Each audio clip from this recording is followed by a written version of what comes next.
Hello and welcome to my new booktube channel. Well, the channel's not new, I've been uploading shorts, but this is my first long form video. And I thought for my first long video I'd do the 10 books that I want to read in spring. These are the ones that are calling to me right now anyway. That will probably change as we go through spring. Now I am a TBR reader. I'm not a mood reader. I've been trying to not go away from TBRs because I do like making a TBR list, but to not be so strict with it. I've made like a TBR jar and every now and again I'll pull a book from that, so I get like a random book in as well. I've been having books on my shelf for like 5 years plus and I'm not getting to them, so that means that I might pull them out and I might get to them quicker. But anyway, so these are 10 books that I'd like to read in spring. I'm not a seasonal reader, so they're not what you call spring books. They're just, I read my genres and I read them all throughout the year. So I don't just read horror in autumn, I read it all throughout the year. Oh yeah, and I do, my main genres are fantasy and horror. So let's get into it. These first two on the list are series that I'm currently in the middle of that I want to continue. And the first one is The Forsaken Throne by Jeff Wheeler. This is an all-time favourite series of mine. I'm pretty sure this is the last book, yeah, in the thrilling conclusion. So this is the end of the series. It's been split up into like two trilogies. This is on Kindle Unlimited. I think most of Jeff Wheeler's, if not all of Jeff Wheeler's books are on KU, which is where I read the first book and I loved it so much and I just bought the whole series to read physically. In the first book, which I read a long while ago, so let's see if I can remember, but in the first book we're following Owen, who gets taken to live with the king, and the king is not a very nice person. The king took him away from his family and I can't remember why or what happened there. And he has to grow up in the castle at King Fountain. And then there's the king's or the queen's poisoner or the king's poisoner who takes him under her wing and basically sort of trains him up. I think the magic system in this series is really unique. It's like fountain magic. You have to be fountain blessed to have magic, and once they use the magic, like it drains out and they have to do something to build it back up again. So for example, Owen, he has this game of like where he's stacking tiles and that replenishes his fountain magic. And the king, because he's not a very nice person, the way he replenishes it is by being nasty to people. So if he says like a mean comment to someone, his magic will build back up. Yeah, I've given most of these books in this series 5 stars, if not a 4.5. So I am excited to read the last book in this series. Now this next one is Temple of the Winds by Terry Goodkind. This is quite an old one. Let's see what year this one is. So this one's 1997. These are my dad's old books. I'm slowly making my way through these. They are quite chunky. I had the mass market paperback versions and they're really chunky. This is part of the Wizard's First Rule series and this is the 4th book. I love reading these old epic fantasies. In this one we're following Richard, who is, I forgot the word for it, but he's like the man in the forest.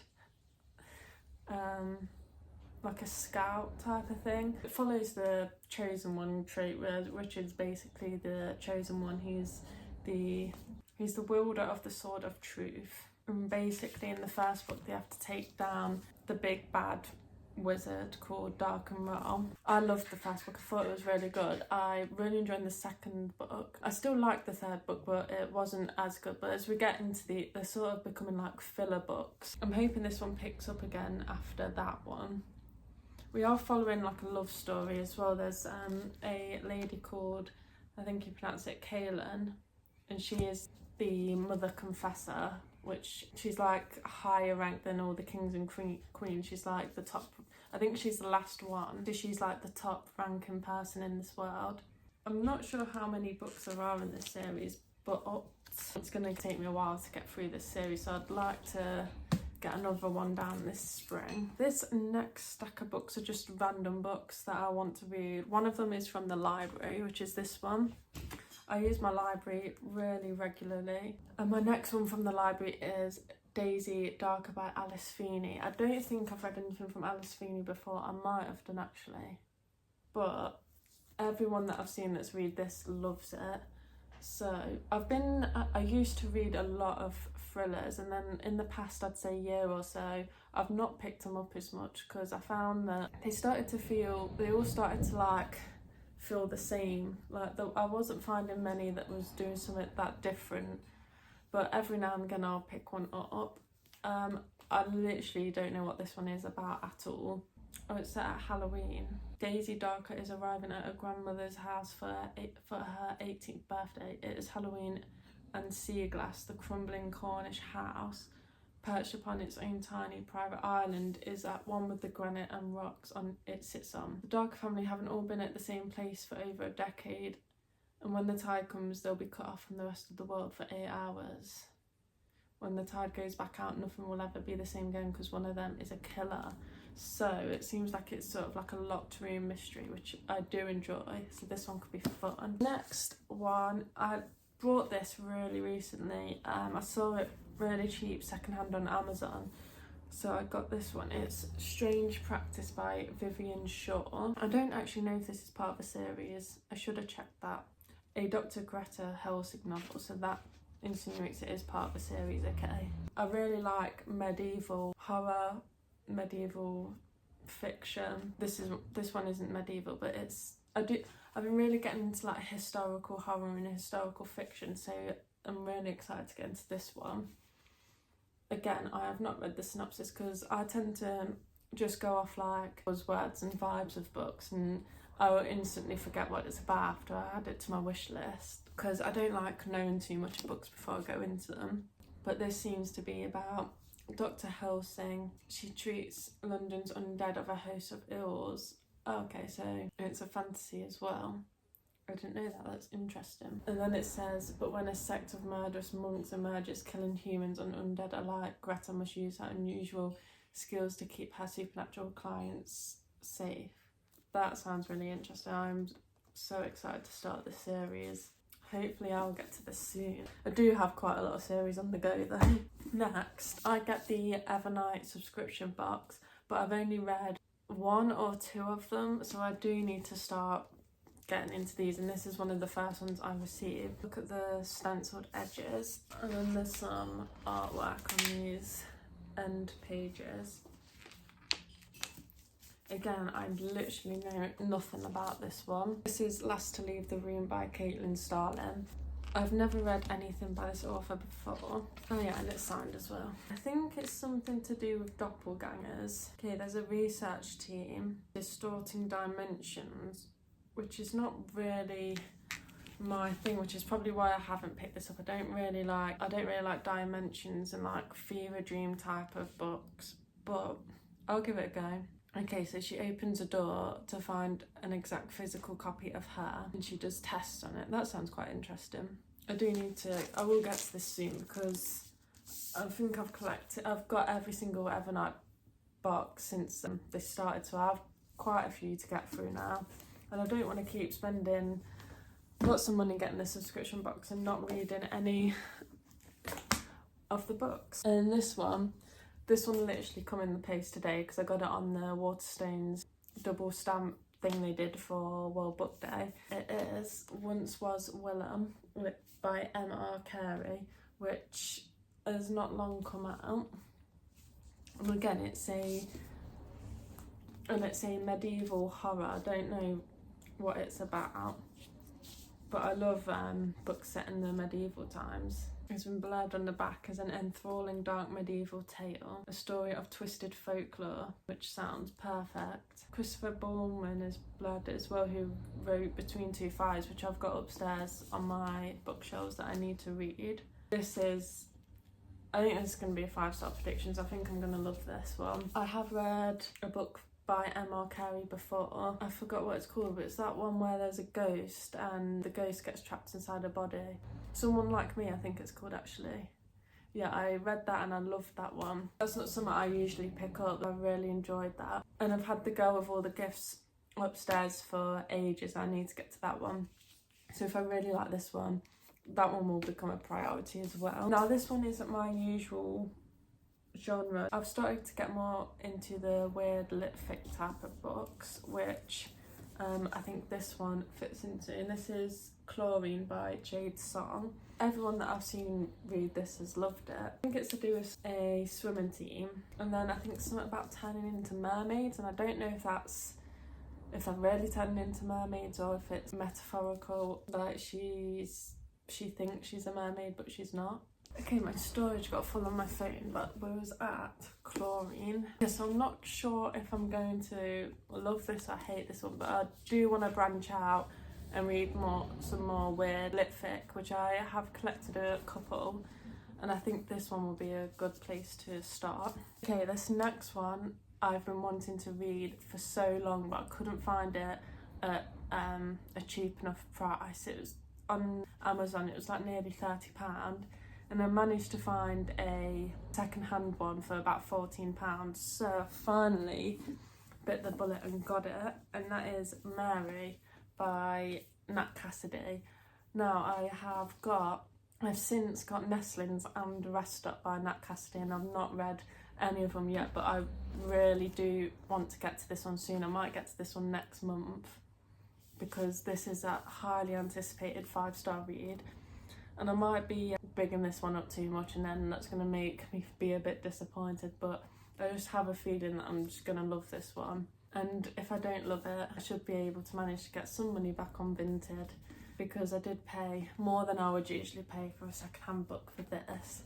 But saying that, I don't even really know what it's about. I just know that it's about a woman called Mary.